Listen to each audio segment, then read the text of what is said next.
욕실에 대한 이야기를 하기 앞서서 여러분들이 꼭 아셔야 될 구절을 먼저 말씀드리자면요. 허실생백이라고 하는 그런 구절인데요. 장자가 말씀하신 내용입니다. 이게 무슨 뜻이냐면은 비어있는 공간, 비어진 공간을 통해서 밝고 환한 것이 생겨나게 된다라는 의미입니다. 사실 이 구절은 우리가 어떤 그 마음가짐에 대한 내용으로서 많이 알려져 있는 내용인데, 하지만 이 동행고전이라고 하는 것은 그 어떤 것에든 또 적용을 할 수 있기 때문에 참 의미가 있고 우리가 계속해서 봐야 되는 건데요. 우리의 공간에도 적용을 할 수가 있는 겁니다. 여러분들이 공간을 비워내고, 특히 오늘은 욕실에 대한 내용이죠. 그 욕실들을 오늘 제가 말씀드린 것대로 잘 비워내고 한다면은 환한 것이 생기게 된다. 환한 것, 밝고 환하고 좋은 기운, 여러분들이 원하는 그 재물운부터 해서 모든 좋은 일들을 의미하는 거니까 이 점을 잘 생각을 해주시고요. 자, 비워내야 될 첫 번째 바로 들어가 보겠습니다.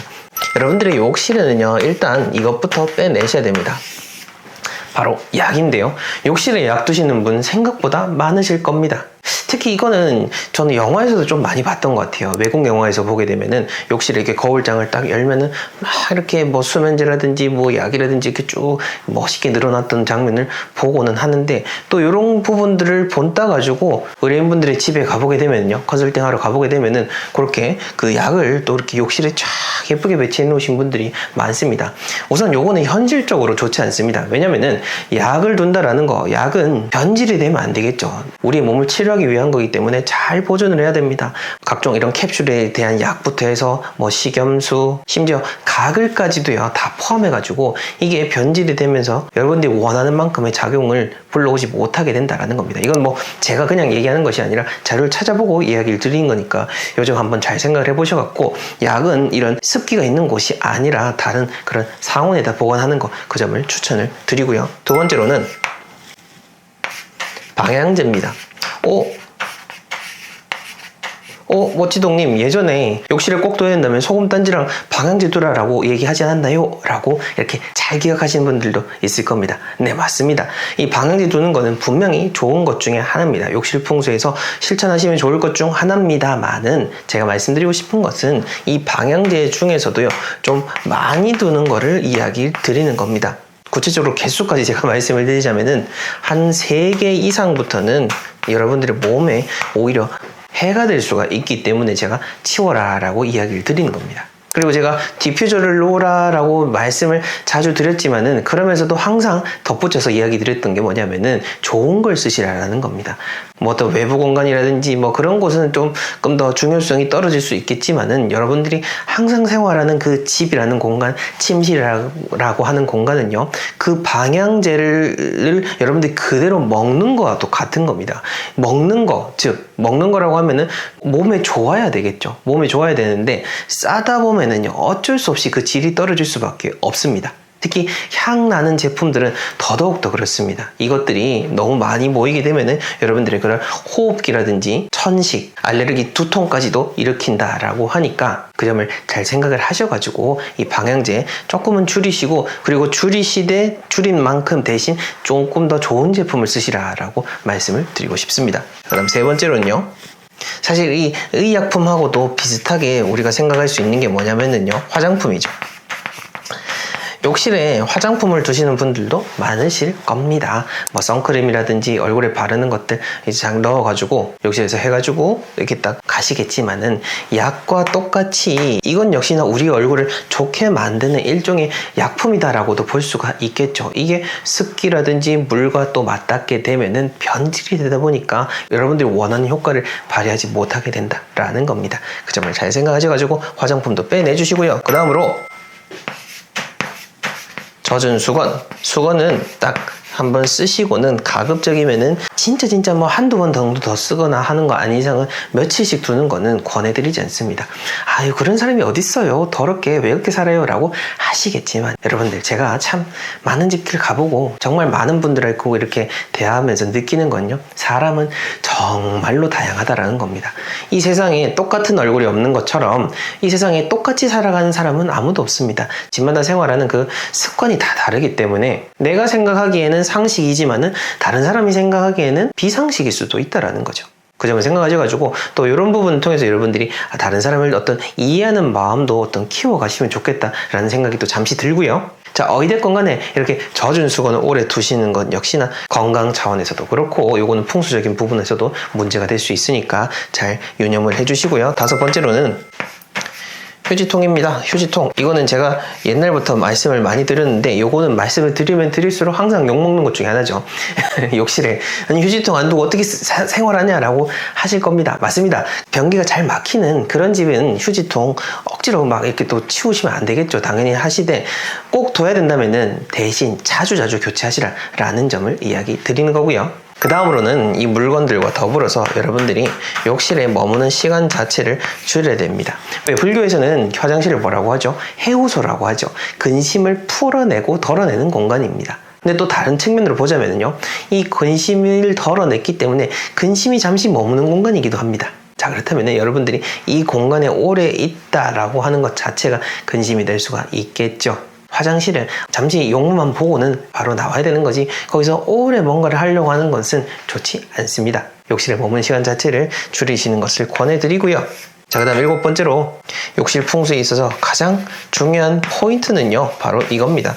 사실 포인트를 오늘 제가 미리 말씀을 드린 것과도 같습니다. 바로 비워내는 겁니다. 욕실에 있어서는 뭘 막 두려고 애쓰지 마세요.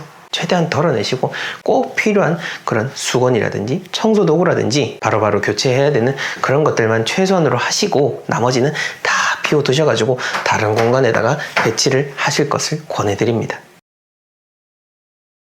우리가 지금은 당연히 욕실, 샤워실, 화장실 이 모든 개념이 하나로 통합이 되어서 살아가고 있습니다만은 사실 이게 같은 공간이 아니었다라고 하는 거죠. 옛날에 측간이라고 있습니다. 화장실을 곁측자를 써서 측간이라고 했는데 사람이 주되게 살아가는 공간과 분리된 곳으로서 별도로 설치를 해서 지냈던 곳이 측간이었던 것이고 집안에서 샤워시설이라든지 몸을 씻는 곳이 제대로 설정이 되어 있지는 않았었습니다. 예전에는 말이죠. 근데 이게 현대화되고 특히 우리나라 같은 경우는 60년대 제일 처음 이제 아파트가 만들어지게 됐는데 60년대 가장 초창기 때 아파트를 보게 되면은요, 몸을 씻는 이 세면실, 그러니까 그냥 욕실이라고 표현하겠습니다. 이 욕실과 화장실이 분리되어 있는 모습을 볼 수가 있습니다. 구조도를 보게 되면요, 분리가 되어 있었고 또 심지어 어떻게 되어 있었냐라고 한다면은 분리가 되어서 한 집안에 이게 다 따로 설정이 되어 있었던 게 아니라 공동 화장실을 같이 썼다라고 하는 거죠. 지금 우리의 생각으로서는 상당히 충격적일 수도 있겠습니다만은 원래 우리가 그런 개념을 갖고 있었다라고 하는 건데, 근데 이게 이러다가 1970년대로 넘어오게 되면서 중상류층을 중심으로 한 이제 한강 맨션이 만들어지게 되고 우리나라 최초의 중앙식 온수 공급 보일러가 설치하게 됐는데 이거를 기점으로 해가지고 욕실과 화장실이 하나로 붙어지는 형태가 만들어지고 아주 빠르게 이루어지고 아주 보편화되게 되는 것이고 그 흐름에 올라타서 지금까지 계속해서 이어지는 것이다 라는 점을 여러분들이 알면 좋은 것이고 이게 어떤 사회학적인 측면, 풍수적인 측면이 접목이 되는 겁니다. 근데 여기서 우리가 중요하게 생각해야 될 것은 뭐냐? 원래 집 밖에 있어야 되는 것이 화장실이었는데 이게 집 안으로 들어온 것이 현대 주거의 변천이라고 하는 겁니다. 물론 이걸 부정하자라고 하는 것은 아닙니다. 모든 집들이 화장실을 다 밖에 두고 공동 화장실을 쓸 수는 없겠죠. 하지만 그럼에도 불구하고 이 욕실이 우리 집안의 운을 빼나가는 좋지 못한 공간이다라고 하는 것은 이런 역사만 봐도 알 수가 있다라는 것을 말씀드리고 싶어서 이런 많은 이야기들을 들려드린 것입니다. 그래서 더욱더 이 욕실 풍수 인테리어에 대한 것들, 화장실 풍수 인테리어에 대한 것들을 신경을 안 쓸 수가 없는 것이죠. 자, 그러면 이제 여러분들이 바로 화장실에서 버려야 될 물건들은 뭐냐라고 한다면은 하나씩 보겠습니다. 우선 첫 번째로는 인테리어 때문에 든 큰 조화 같은 것들은 욕실에 반드시 두시면 안 될 것 같고요. 얼마 전에 욕실 앞에 둬도 되냐라고 질문을 남겨주신 분이 있었던 것 같은데 굳이 제가 두지 말라고 했던 것을 피해서 어떻게든 피해서 그걸 실천하려고 애쓰시는 노력을 왜 하시냐라는 거죠. 제가 나쁘다라고 하는 것이 있으면은 가급적이면 안 하시는 것이 좋고 물론 적용하는 거는 여러분들의 몫입니다만은 그걸 조금이라도 변형을 해서 여러분들 뜻대로 하고자 하신다고 한다면은 그거는 말 그대로 진짜 여러분들이 뜻대로 하시면 되는 것입니다. 저는 어쨌든 하면 안 되는 그 원칙들에 대한 것들을 확실하게 알려드리는 것이니 이 적용에 대한 범위는 여러분들 한번 잘 고민을 해보시고 삶에 적용하시면 되는 거고요. 그 다음에 낡은 발매트도 바로바로 바꿔주시고, 특히 규조토 같은 경우에는 이 마모가 잘 안 되거든요. 어찌 보면은 눈으로 보기에는 참 좋습니다. 눈으로 봤을 때는 상태가 멀쩡하긴 한데 그래도 세균이 없을 수가 없어요. 계속해서 오래 쓰고 아무리 세척을 한다라고 해도 그것을 깨끗하게 다 세척을 하기도 어렵고, 또 이걸 많이 쓰다 보면은 돌이 눈에 보이진 않더라도 갈립니다. 갈려가지고 이 돌가루들이 눈에 보이지 않더라도 먼지가 되어서 집안에 막 둥둥둥둥 떠다닌다라는 것을 생각하시면 좋을 것 같고요. 그다음 빨래 바구니, 욕실 앞에 빨래 바구니 두는 경우가 우리가 참 많죠. 어찌 보면은 샤워 샥 하고 바로 나와가지고 빨래 바구니 바로 욕실 앞에 탁 두고 하면은 너무 동선이 편하기는 합니다. 편하기는 한데 근데 가급적이면은 이 욕실 자체가 깨끗하지 못한 공간이고, 또 제가 지금까지 전국 방방곳곳을 다니면서 수많은 아파트 주거 어떤 사옥들 다녀보지 않았습니까? 그러면서 느끼는 거는 빨래 바구니가 욕실 앞에 있으면은 확실히 보기가 좋진 않아요. 좋지 않고 냄새 나기도 하고 깨끗하지 않다라는 거죠. 풍수고 뭐를 다 떠나가지고 육안으로 보기에 그렇게 좋지 않다라는 측면이 있기 때문에 가급적이면은 세탁실에 두실 것을 권해드리고, 부득이 공간이 허락되지 않는 분들은 그냥 둘 수밖에 없죠. 둘 수밖에 없겠습니다만은 그래도 깨끗하게 잘 관리를 하는 것이 좋다라는 점입니다.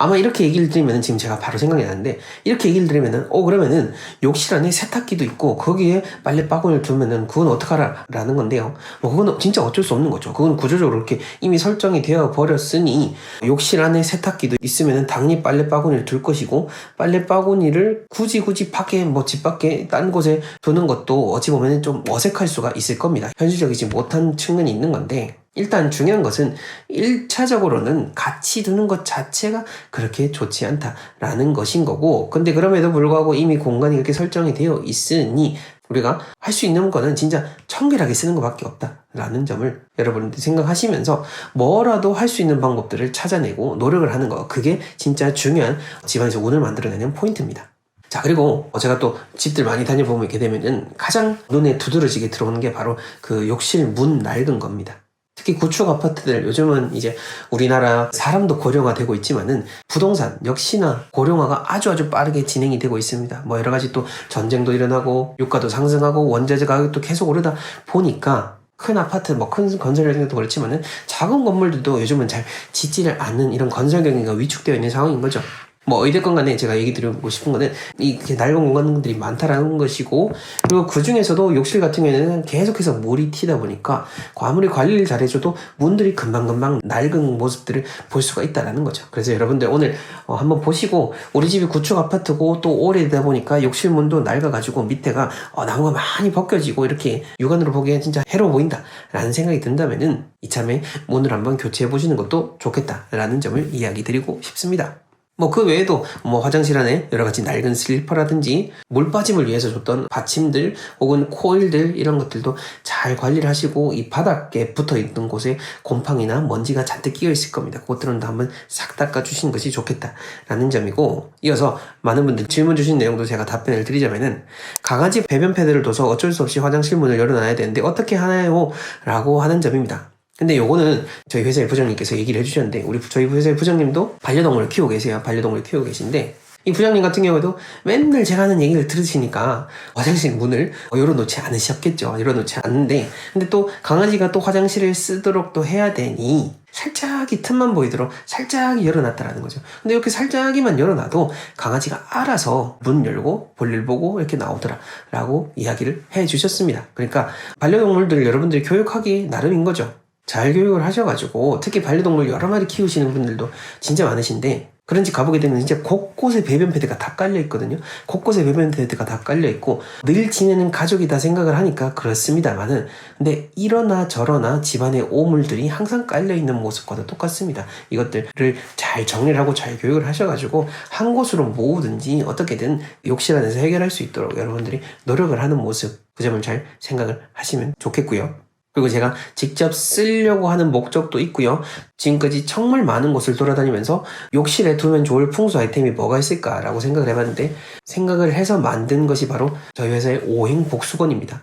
오행복수건 사신 분들도 참 많으시고 받으신 분들 모두 다 진짜 100이면 100 너무 고급스럽고 진짜 예쁘다라고 하시는데, 이제 이걸 어디에 두고 써야 되냐라고 같이 질문을 주시는데, 그냥 편하게 수납장에 넣고 쓰시면 됩니다. 똑같이 욕실 수납장에 두고 쓰시고요. 이 색깔이 5가지를 제가 설정한 이유는 목화, 토, 금, 수 이 5가지가 한 세트가 돼서 여러분들의, 예를 들어서 월요일에는 회색, 화요일에는 붉은색, 수요일에는 파란색, 이런 식으로 해서 쭉 색깔을 교체해 나가면서 색상의 운을 보완해 나갈 수 있다는 겁니다. 그리고 빛을 해두는 것도 좋고 그대로 또 사용을 해서 그렇게 계속해서 순환시켜주는 의미가 있으니 그냥 편하게 수납장에 두시고 또 편하게 꺼내서 쓰시면 되겠습니다. 그리고 화장실 문 열었을 때 바로 보이는 거울도 안 좋을까요? 라고 남겨주셨는데, 화장실 문 열었을 때 바로 보이는 거울이 그렇게 이거 가지고 엄청 나쁘다라고 할 정도는 아니니 이 점에 대해서는 크게 걱정하실 정도는 아닌 것 같습니다. 그리고 제가 이 욕실과 관련해서 욕실 문하고 어떤 안방문이나 현관문하고 마주하는 게 가장 안 좋다라고 여러 번 얘기를 드렸었는데, 또 요걸 보시고 많은 분들께서 또 질문 주신 게, 우리 아들 집 얼마 전에 새로 계약을 했는데 우리 아들 집도 그렇게 돼 있는데 어떡하죠? 라고 질문 남겨주셨습니다. 물론 부모님의 마음에서 그런 걱정되는 마음 충분히 이해를 합니다. 자, 그렇다면은 자녀분에게 잘 설명을 해주시고 자녀분이 이해를 하신다고 한다면은 어떤 공간을 새롭게 설정하든 책을 보시든 컨설팅을 하시든 이렇게 풍수를 삶에 직접 적용할 수 있도록 안내를 해주시는 것이 중요하고, 억지로 하시면은 안 된다라는 거, 제가 그 점을 이야기 드리고 싶은 겁니다. 억지로 하게 되면요, 내가 받아들이지 않는 상태에서 하는 것은 오히려 병이 될 수가 있는 겁니다. 마치 이거 몸에 좋은 약이니까 먹어 하지만은 먹는 사람이 내가 너무 먹기 싫은데 이걸 억지로 먹게 되면은 먹다가 탈난다는 겁니다. 이건 약뿐만 아니라 모든 좋은 것들이 다 똑같습니다. 무엇이든 받아들이는 주체가 마음이 나야 되고 그것을 받아들일 준비가 되어 있어야지 진정 의미 있는 약이 될 수 있는 것이고 진정 의미 있는 진단이 되고 지혜가 될 수가 있는 겁니다. 이 점을 잘 생각하셔가지고 자녀분들을 책을 하나 선물하면서 어떤 풍수에 대한 것을 쉽게 이해할 수 있도록 이끌어주시면 좋을 것 같습니다. 제가 쓴 책들도 4권이 있으니 이 중에 어떤 책이든 편하게 선택을 하시면 될 것 같습니다. 자, 우선 이 수건이라고 하는 것에 대한 그 개념부터 저희가 한번 생각을 해보자고요. 풍수라고 하는 것은 이 자연의 원리이기 때문에 모든 것이 적용이 될 수 있습니다. 그래서 현대적인 것들에도 똑같이 이 자연의 원리를 적용하여 생각을 해볼 수가 있는 건데, 자, 그렇다면 이 수건이라고 하는 것이 뭐냐라고 했을 때 우리가 씻고 나서 우리 몸에 단순히 이런 물기를 닦아낸다라는 차원이 아니라 나에게 묻었던 이 마지막에 더러움을 닦아내고 다시 새로운 운을 만들어주는 아주 중요한 그런 매개체인 겁니다. 자, 이러한 점을 여러분들이 생각을 하셔가지고 이제 수건을 대하시면 되는데요. 우선 피하셔야 될 수건부터 제가 정리해 보겠습니다. 가장 첫 번째는 어쨌든 냄새 나는 수건이겠죠. 한 번씩 저도 이제 세탁을 잘 못해가지고 냄새가 나는 경우도 있는데, 이제 그런 경우가 아니라 빨아도 이제 냄새가 지속되는 그런 것들이 있을 겁니다. 어쨌든 묵은 거기 때문에 그런 거고요. 그리고 수건은 유통기한이라는 게 있습니다. 우리가 워낙 그냥 쓰고 일상적으로 살다 보니까 그렇지 사실은 그렇게 냄새가 날 정도다라고 하면은 교체하는 것이 맞고, 그 다음에 한 번 쓴 수건을 또 여러 번 걸어두면은, 제가 예전에 한번 얘기 드린 적이 있는데 그거 그대로 두면은 세균이 엄청나다라고 얘기 드렸죠. 즉 눅눅한 수건, 이 더러운 물기를 계속해서 머금고 있는 수건이다 라고 하는 건데, 이 물이라고 하는 것은 참 신비롭습니다. 모든 것을 만들어낼 수 있는 그 힘을 가진 것이 목화, 토, 금, 수 중에서 바로 수라고 하는 이 개념인데요. 그렇기 때문에 이 물에서는 좋은 것도 만들어질 수 있고 나쁜 것도 만들어질 수 있는데, 물기를 머금고 오래 두는 수건은 곧 불운이면서 현실적으로도 더럽다라고 이야기할 수가 있는 거죠. 자, 그 다음 두 번째로는 이거는 행동에 대한 부분인데요. 여러분들이 발 수건하고 얼굴 수건하고는 조금 구별을 하셨으면 좋겠어요. 발을 닦는 수건하고 얼굴을 닦는 수건하고 좀 용도를 나눠가지고 구분하시는 게 좋다라고 하는 거죠. 더럽게 어떻게 그렇게 하는 사람이 있겠어? 라고 하지만 제가 늘 얘기 드렸죠. 우리들의 얼굴이 수천만 명이 다른 것처럼 사는 사람의 집의 형태, 생활 형태도 다 다른 겁니다. 수건은 수건이지 하면서 머리부터 발끝까지 쫙 다 닦아버리는, 그렇게 살아가시는 분들도 있을 거고, 마치 호텔처럼 세면대 수건, 몸을 닦는 수건, 발수건 이렇게 다 구분지어서 쓰는 분들도 계시는 거죠. 어찌됐건 간에 제가 말씀드리고 싶은 거는, 이렇게 몸을 닦고 얼굴을 닦는 거와는 별개로 이제 바닥에 깔아놓고 발을 닦는 수건을 쓰시는 분들 계실 텐데, 이제 그거를 구별 없이 이게 막 쓸 수밖에 없기는 해요. 왜냐면은 또 이렇게 세탁을 하고 한 번 하고 하다 보면은 썩기거든요. 썩기고 색깔도 비슷하고 하면은 어제는 얼굴 수건이었다가 오늘은 발 수건이었다가 이렇게 막 바꿔지게 되는 거죠. 이제 저는 그 구분을 좀 명확하게 두시는 것이 좋다라는 것을 이야기 드리고 싶은 거예요. 왜 그러냐면은 우리가 이런 구분을 짓는다라고 하는 것이 참 중요합니다. 제가 작은 공간에 사시는 분이라고 해도 여러분들만의 그 공간을 설정을 하시고 그 안에서 거실용, 공부하는 용 이렇게 구분을 짓는 것이 또 여러분들 스스로 운을 만들어가는 방법이다라고 이야기를 드렸었죠.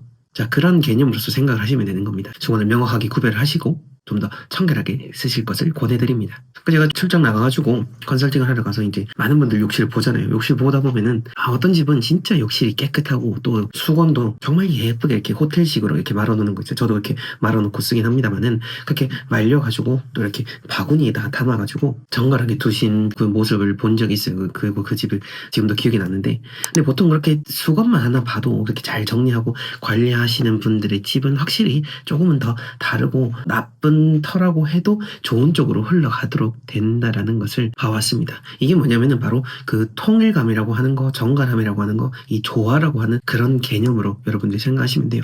자, 그래서 여러분들이 이 수건 개운법이라고 해가지고 제가 말씀드리자면은 첫 번째로는 수건을 정갈하게 잘 말아가지고 착착착착 보관하시는 것을 권해드립니다. 뭐 물론 그냥 이렇게 잘 뭐 그냥 흔히 쉽게 하는 그렇게 하는 것도 좋은데, 또 가능하다면 또 이렇게 예쁘게 돌돌돌 말면은 우리 집이면서도 뭔가 호텔에 온 것 같은 그런 기분이 들 수가 있잖아요. 저도 욕실 수건을 계속해서 그렇게 쓰고 또 제가 말고 또 제가 풀고 그렇게 하고 있거든요. 여러분도 해보시면 좋을 것 같고, 그다음 두 번째로는 색상에 대한 이야기인데요. 제가 몇 년 전에 이제 좋은 수건 색상 이렇게 해서 또 얘기를 드린 적이 있었는데, 근데 이게 또 해마다 좋은 색상이 바뀌는 거에 대해서 우리가 생각을 하고 또 집집마다 또 개별적으로는 그 방향에 대한 온도 있다 보니까 뭔가 더 조금 더 좋은 방법이 없을까라고 제가 고민을 정말 많이 했어요. 많이 했고, 또 어떤 욕실이든지 똑같이 어떤 운이 좋게 할 수 있는 방법이 없을까 고민을 하다가 생각을 한 것이 바로 오방색이라고 하죠. 이 전통의 오행 색상을 모두 갖춘 수건을 두면은 어떤 욕실이라고 해도 온전한 그 색상의 운이 만들어지겠구나라고 생각을 하게 됐고, 그래서 제가 오행 복수건 이 세트를 만들게 된 겁니다. 오행의 의미를 잘 모르시는 분이 계실 거고 그게 뭐 의미가 있어라고 하시는 분 계실 것 같아서 제가 짧게만 이야기를 드리자면은, 이 동양 철학으로 봤을 때, 이 풍수의 원리로 봤을 때 기운이라고 하는 것은요 계속 순환을 합니다. 근데 어떻게 순환을 하냐, 목화 토 금 수 이 5가지가 계속해서 잘 순환을 해야 어떤 운이 딱 잘 만들어진다라고 하는 건데요. 왜 돈으로 생각하시면 됩니다. 이 돈도 이렇게 돌고 돌아야 좋다라고 하잖아요. 그처럼 이게 다 운에서부터 비롯된 겁니다. 그리고 그 운이라고 하는 것은 조화에서부터 비롯되는 거고 잘 순환이 되어야 되는 거고, 색상으로 봤을 때는 이 5가지 색상을 골고루 조화롭게 잘 두는 것이 중요한 거죠. 제가 연초에 먹으면 좋을 음식, 전통 음식으로서 골동면 말씀드린 적 있을 겁니다. 거기에 오방색이 갖춰진다라고 얘기를 드렸었고, 우리 선조분들은 이렇게 음식원에서도 오방색을 표현을 했었었고, 뭐 궁중이든 왕실이든 큰 사찰이든 보게 되면은 오색을 골고루 쓰는 이유도 바로 그러한 이유인 겁니다. 그 전통 진짜 자연의 원리를 바탕으로 해서 여러분들 욕실도 그렇게 수건 5가지 색상을 갖춤으로 인해서 최소한의 비방이 될 수가 있는 거죠. 어쨌든 이 풍수 인테리어 욕실에 있어서 운이 빠져나가는 공간인데 여기다가 그런 좋은 수건을 둔다라는 것은 정말로 큰 의미가 있는 겁니다.